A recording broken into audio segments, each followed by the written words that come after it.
You're listening to Profit Without Worry, episode number 109. Today, we're going to talk about, the stressful part of business, I guess. How to sell your services without selling your soul. So let's dive on in. Hey there, I'm Michelle Evans, and this is the show where coaches, experts, and business owners like us get real about what it takes to create a profitable online business. I can tell you from experience that nonstop hustle plus random acts of marketing do not equal success. So how do we attract a steady flow of clients and sales without all the hustle? This is the Profit Without Worry podcast. Well, hey there. Welcome back, and thanks so much for tuning in today. I have to tell you, today's topic is one that took me a long time to come to terms with. Selling in your business. And so I'm going to share a bunch of stuff with you that has really helped me get over the hurdle of being some cheesy salesperson that's just constantly pushing versus really making a difference for my clients. So anyway, we're going to have a good conversation today. And I've got a question for you. Have you downloaded your free guide to Profit Without Worry? It is so easy to do. All you have to do is go to profitwithoutworry.com/free, and you can download the guide right there to get on your path to profit without worry. All right, let's dive into today's show. Let's be real here. You and I, we got into business to help people, right? We got into business to make an impact, to be in more control of who we work with, when we work, why we work. I know for myself, I had a big vision of having the freedom to create a business that truly helped others. But I didn't factor in what it would take to actually help them. And I'm not talking about a product or a program or a one-on-one service, because I don't know about you, but when I was new in my business, I had 0 people knocking down my virtual door to hire me. Like, I posted a website and then it was crickets. It took me proactively getting out there, and I hate this word, but hustling to find clients. Like, I had to do some outreach. I had to do some proactive stuff to let people know, hello, I'm open for business. And I didn't love sales at all. I was coming from 16 years in the corporate world where, my paycheck reliably showed up in my bank account twice a month. I never had to worry about selling myself, I guess, or making a sale or closing anything. I was a corporate person just getting a paycheck. So this was a whole skill set that I didn't have. And I didn't love it, and in fact, that might even be a lie. I was scared out of my mind of having to do sales, and honestly, I'd pretty much do anything other than sell, especially in those early days. I mean, it looked like this. Spend 3 hours on crafting the perfect Facebook post? Yep, I've done that. Sign up for webinar after webinar after webinar. There was one week where I think I had 8 webinars I signed up for. Yep, I've done that too. Sign up for every class and video series and, I don't know, course that I could. Check, check, check. But here's the truth, and you know this and I know this. No sales equals no business. No sales equals no food for money. No money for my, did I say no food for money? No money for food. I don't know where I got that. It means that I couldn't pay my mortgage, and it means that, like things like gas and heating and all that stuff, like you have to make sales. I also need money to run my business. I need to pay for my website. I need to pay for my email service, right? And worst of all, the very worst of all, is that no sales equals no impact with my work, not helping people. So I knew if I really wanted to grow my business, if I really wanted to have an impact, if I really wanted to help people, I needed to get over my fear. But I didn't get over that fear until I made a lot of mistakes, listened to a lot of the wrong people, tried a lot of crazy things. And I had to go through a massive mindset shift in how I was selling and why I was selling before things clicked into place. And if you're anything like I was for a long time, the term selling, the phrase selling might make you think of a ripoff artist. Like, did you ever see that kids movie Matilda? The girl who discovers she has magical powers. Her dad is this sleazy used car salesman that like glues bumpers on and rips people off. Well, that's what I always thought of when I thought of sales. And so I needed to go through a reset. And so I as I went back and I thought about, okay, what did I go through to reset how I think about this, to reset how I approach this?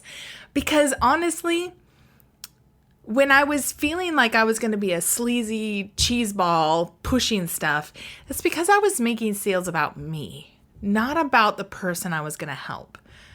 And so I went through these 5 kind of categories. It's not even 5 steps. It's just 5 mindset shifts that I had to go through in order to really have a different view about sales. So the first mindset shift I needed to go through is, one size doesn't fit all. I need to have the right offer at the right time. And sometimes that means that I say, hey, I don't think it sounds like I'm the right person for you. Here's some other resources, or here's what I would suggest instead, or here's a free resource of mine that can get you started. Sometimes it means, if I have 5 different things I could offer them, then I need to choose one and just make the right offer at the right time. And if they say no, that's okay. But I used to always try to stuff people into one box. And I was like, I have this coaching program. That is what I'm selling. And every person that I come into contact with is going to get pitched this coaching program. And the problem is that, number one, I wasn't making the right offer to many of those people. I mean, some of them said yes because it was the right offer at the right time. But many of them said no because they were like, yeah, that's not anything like what I want. And so that was the first shift I had to go through is, what are the questions that I should be asking? Who actually is this designed for? What's the problem that I'm helping them solve with this offer? What are they going to get as a result of buying this offer from me? And once I got really clear on that, then I had questions that I would write down to ask people, so that when I had them on the phone, I knew what I needed to ask in order to know what's the right offer at the right time. Or if I just say, thanks so much for your time today. It doesn't sound like I have anything for you right now. And then either send them off to a referral or, give them a free resource. And that was a really big mindset shift for me because it put me back in the driver's seat of these conversations versus being at the mercy and sort of like throwing out weird energy and hoping and praying that they would say yes to me. Okay, so that's the first thing, right offer, right time. Number 2 was engage my community. You can engage your community. So if you have ever sold your offer and you have a few people who are happy with you, engage them. See if you can record a conversation that you have on Zoom about what it was like to work with you. Ask if you can, get a testimonial or however you want to use it, but engage with them, highlight them, showcase the work and the transformation and their story and their words about what you've done to help them. That could be with social media posts, it could be with emails, it could be with videos, it could be any number of things. But when you engage your community and you help them see the work and the impact that you're doing with other people, it can be incredible in shifting the mindset. The second part about engaging your community is that when you're on a call and somebody presents you with a situation like exactly what you do, you could say, I was working with a client and I can send you a testimonial so you can see who this client is. But, they were in a really similar situation to you. And here's the first thing that we did to really look at this. Does that sound like what you're looking for? So that does a couple things. Number one, it highlights the work that you've done with somebody else. But number two, it lets the person on the other end of the phone know, wow, you've already done some great work with other people. And yeah, that sounds like what I need. And it lets them see how working with you will benefit them through the eyes of your community, through the eyes of people who you've already impacted. That can be an incredible mind shift for you and for your people, because you're just you don't have to prove anything because you already have great proof that's coming from other people in your community. All right, number 3, have an actual sales process. I have to tell you, for years, I'm kind of embarrassed to say this, but probably for like 5 years, I had zero sales process. And, I'd just get on the phone with people and I don't know, try to dazzle them with my brilliance. I'm not even sure what I was trying to do. But, I would just pepper them with questions. I would give them tons of insight. And they would get off the phone with me and be like, that was a great conversation, but I don't know why I'd want to work with her because I got so much stuff out of her. And it took having another person, like recording a sales call, asking the person I was talking to if I could record the sales call, and having somebody else listen to it with me, which I have to say is really painful. But valuable in a I don't want to do this kind of way. But when we listened to it together, I could hear the desperation in my voice. I could hear that I was trying to wow them with how much I knew. I could tell that I wasn't really listening as well as I should have. And part of that's because I didn't have a process that I was following. And so when I put a simple process in place about, okay, here's what we're going to talk about, and I have questions to open the conversation. I set the stage for what we're going to talk about, and then we get into the problem and how I would solve it. It made for a really good flow because the person on the other end also knew what to expect. So there was no what's she going to pitch here? And again, as I mentioned previously, every person you talk to won't be the right fit. They won't be somebody that you are perfectly suited to help right now. So if you have a process, it's easy to invite the people who are the right fit in to work with you, and to help the people who aren't the right fit right now, find the next best thing for them. All right, number 4, stay focused. So, this kind of goes along with right offer and right time, but this is really for you to stay focused. If you have several products or services that you just know can help your customer or prospect, you are shooting yourself in the foot if you try to explain everything you do and exactly how you do it. You're gonna lose their interest very quickly. So you have to stay focused. What's the issue they're coming to you to get help with? Which product, program, or service that you offer is going to help them the best? Pitch that.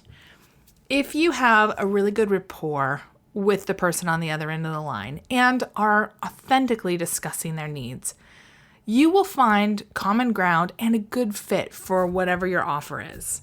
Or maybe not. Maybe it's really clear that you're not the right person for them. And it's that simple. Just remember, if you sell pencils and they ask for a pen, you need to move on. If you sell 10 kinds of pencils, you need to ask questions so you know which kind to pitch them, right? All right. And then number 5, have confidence. So this took me a while because, I always felt like every sales conversation was so I don't know, make or break, or like it was a reflection of, am I good enough? And so every time I got on the phone, my anxiety would already be high because I'm like, oh, are they going to like me? Am I good enough? What are they going to think of me? You know, all these things that are about me. But when I took my eyes off of me and put them on the person that I was talking to and said, okay, how can I best help this person, regardless if they buy or not? It gave me a lot of confidence and a clarity, and it also helped me slow down a lot. Like I wasn't so urgent to get to the sales part. And often what was funny is that often when I followed my sales process, when I, was really good about engaging my community, so I would leverage podcast interviews or videos that I've done with other people and their story that they've, given me permission to share.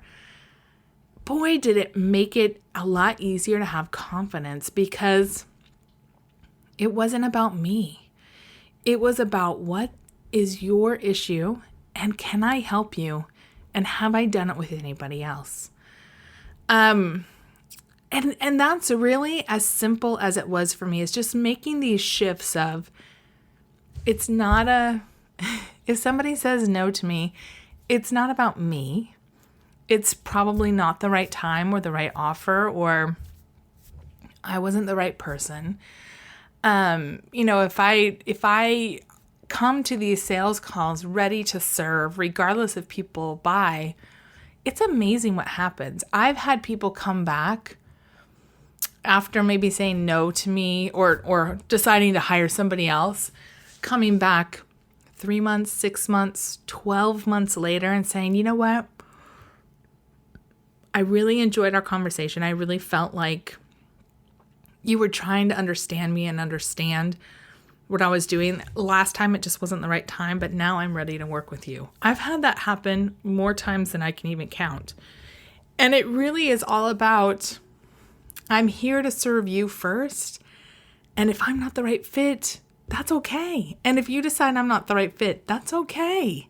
We're still both great people, great business people, and we can move on. And that really comes with having confidence and not feeling like I have to push everybody to buy now.